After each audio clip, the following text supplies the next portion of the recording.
Farnborough were the visitors for the Borough's final home match of the campaign, but despite the lion's share of possession, a wickedly strong wind and a stubborn opposition denied the Sports 3 final home points. After the game, we caught up with Borough's manager Tommy Widdrington for his views on the match and indeed on the season, as he already starts preparing for the next campaign.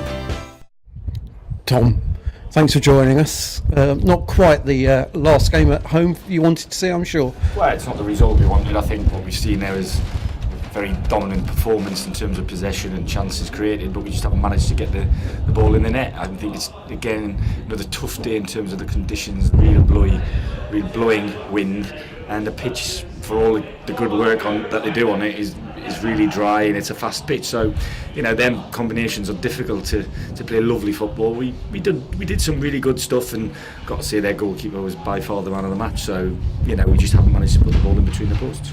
Yeah, and of course the supporters player of the year didn't really have that much to do himself. No, well, do you know what? It's a strange one. I mean, I think he's a worthy winner of the player of the year.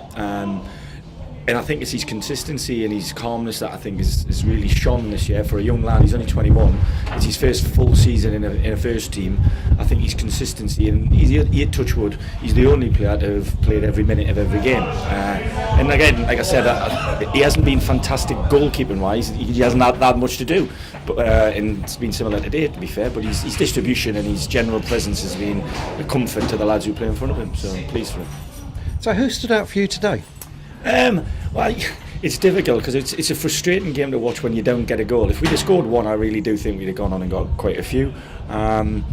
So whilst the strikers had the chances, they just didn't put them away. Kane's movement and ability to get into the scoring position was excellent, and he should have scored a couple of goals. Pins has done the same. Gavin's had numerous shots saved or blocked, and like I said, it's difficult to pick one out. I thought Adam Watts at right back did ever so well. It's not his primary position, but he's somebody I know we can rely on anyway across that back line, and I thought he was as good as anybody, really. So one more match to go before the end of the season. What are you already looking forward to? What's going to be going on next season now? I wouldn't say I'm looking forward to it already, but obviously it's in the back of my mind. We've started planning. A lot of the lads have been made offers for the re-engagement. Jack Evans has agreed a deal today, so that's I think 8 now we've got on board, and we're looking probably to another couple who are already here to hopefully re-sign. So we've got half an eye on that. Obviously the big decision regarding the pitch, whether it comes up this close season or next close season, is to be made definitive to me, and then that will change my targets, I should think. So you're looking forward to what's going to happen with the pitch? Yeah. Are you looking forward to a 3D pitch? Well, I'm a traditionalist the same as everybody else. I prefer to play on grass. However, the club are now firmly established as a Conference South side or club. We want to move them into the next level. We want to go to the Conference National, and to do that we have to be competing on a weekly basis with teams who are spending a lot more money than us, and it's not a bleat, it's not a whinge, but it's a fact. We are way behind in terms of what we can pay the players, and I've got no grumbles about that as long as people understand that. And for that reason, I've been happy with the general standard of play we've produced for the vast majority of the season. We've had a couple of bad performances like every team does, but we are where we are, which is an improvement on last season. And I feel certainly the way we play the game is better now, and everybody's sort of on track, if you like. So I am looking forward to next season in that with this group of players. I think we can go for a little bit longer.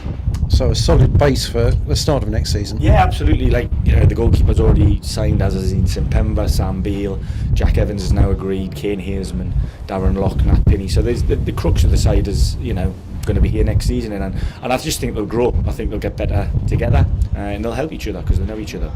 So we might be looking for a playoff place next year? Well, we always try to finish as high as we can. Like I said, if the pitch is changed and the revenue streams are added to or made bigger, and therefore if the budget's increased, then I would say yes. But at the moment, I'm working on this year's budget for next year. So at the moment, it isn't massive change in terms of what I have to spend yet. But we'll have to see what happens if and when the pitch does actually come up and go down.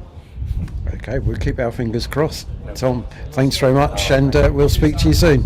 Thank you. Bye-bye.